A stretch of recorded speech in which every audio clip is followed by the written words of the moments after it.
As you may be able to tell if you know my channel, I'm not at home today, so I thought I'd just share with you some funny things about the Sebastian Rogers case that I found on the internet. Obviously, Sebastian being missing is not funny. It's nothing to make fun at. Obviously, the investigation into Sebastian's case that is done by law enforcement and that is done by people with credentials is not something to laugh about. I am truly thankful for those people who are endeavouring to do their best to find Sebastian Wainwright Rogers, who is now 16 and he's been missing for 9.5 months. What I do find hilarious, though, are people's reactions. So let's talk about that.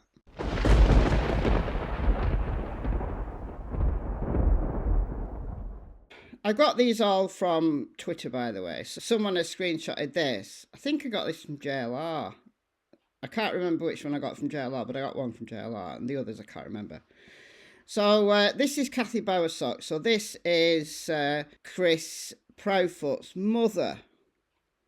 And she's implicated as one of the people who may know where Sebastian is. You know, she was one of the people that was implicated early on for taking Sebastian to Alaska. All right. I know exactly where my heart is. Since you seem to know about 5 CPS reports, feel free to enlighten me. These are the 5 CPS reports that Seth Rogers had said relate to Sebastian's case. Until you have personal knowledge and can provide me proof, not just something that a lying, money-hungry, poor excuse for a parent says in order to grift money. Woohoo! This, of course, is my opinion based on the knowledge and personal interaction with this person. When the actual truth comes out, I would hope that you will be a person who acknowledges your implied error. You tell them, Kathy. Look, I don't know what the truth is. All the CPS reports. Don't know what the truth is. But, yeah, that's the way that Seth comes across. It has to be said. I'm sorry, it has to be said. Christopher Proudfoot himself is in the social media news. This is what he put on his Facebook. So, again, I don't know who I got this from. Looking real good.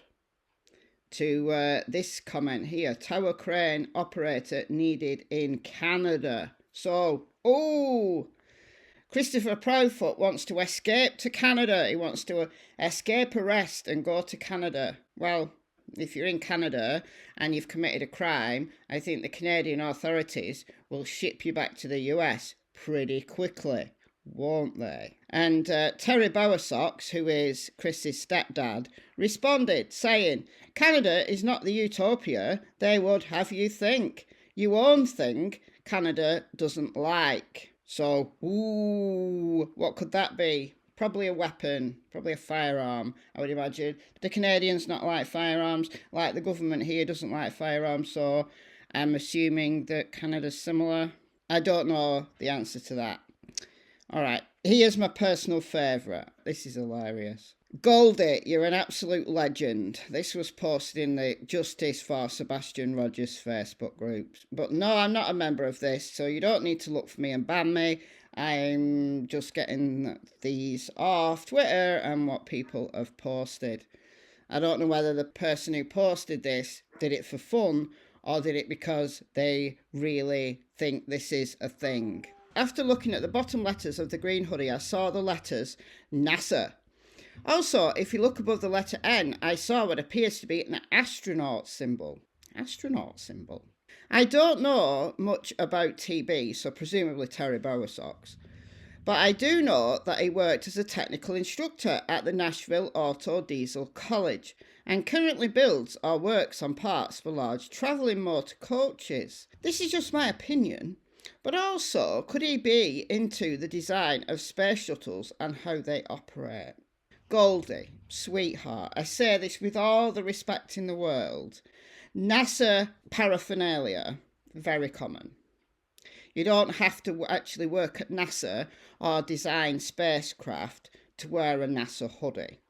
But the implication here is that the green hoodie guy is Terry Bowersocks.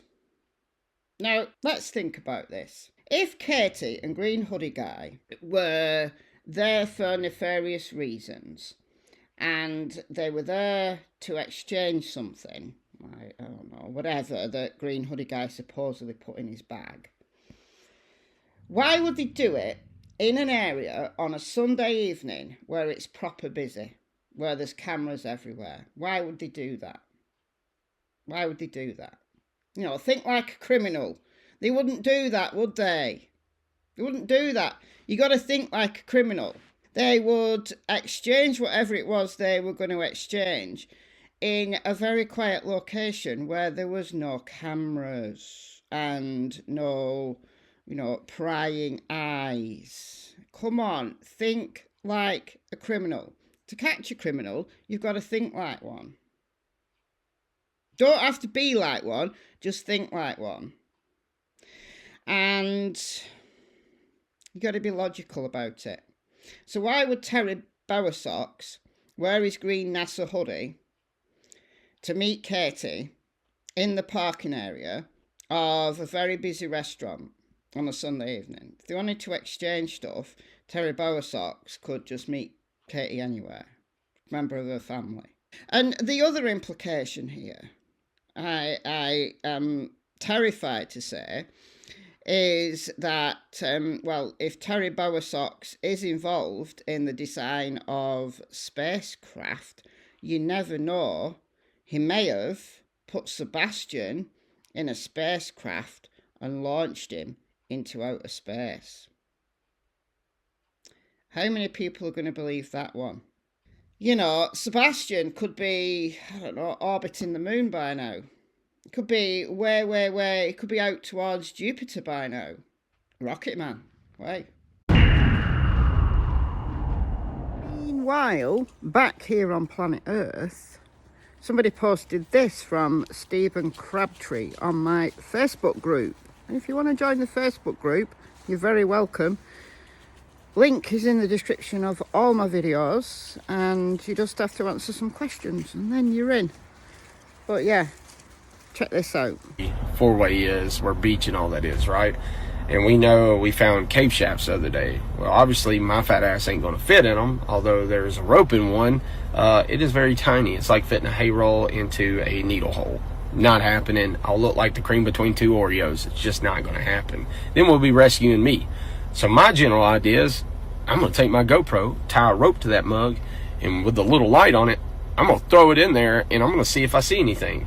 And then I'm going to take that video, and I'm going to share it with you guys, because I want y'all to be able to see it.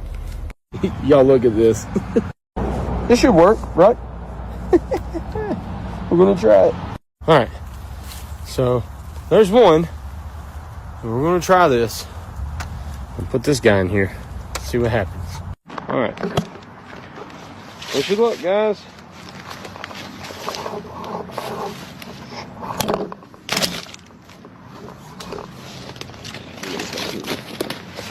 Get a better view of this from this angle. Yeah, there we go.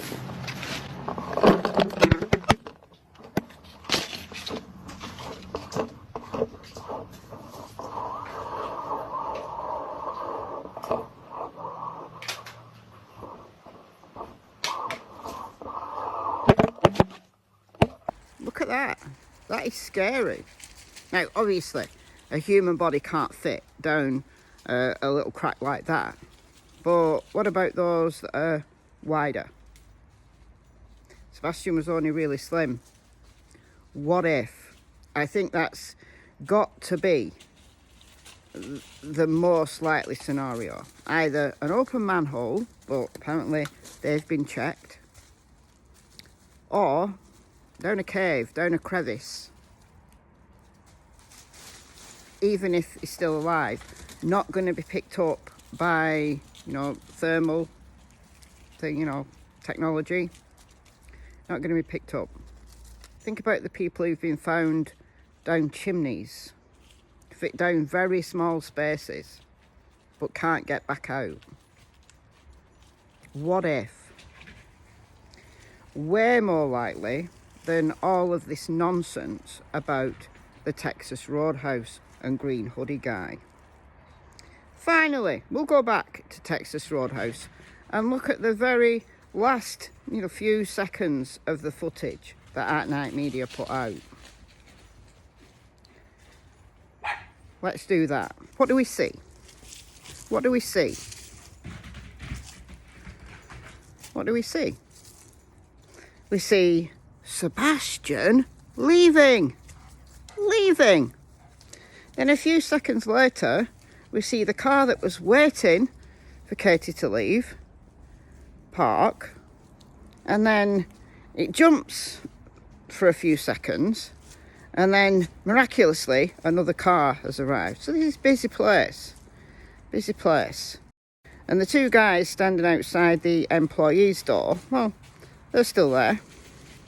There was nothing special about that night for Katie and Sebastian, or for anybody at Texas Roadhouse. People who are making up these ridiculous things, all I'm saying is, maybe don't give up the day job.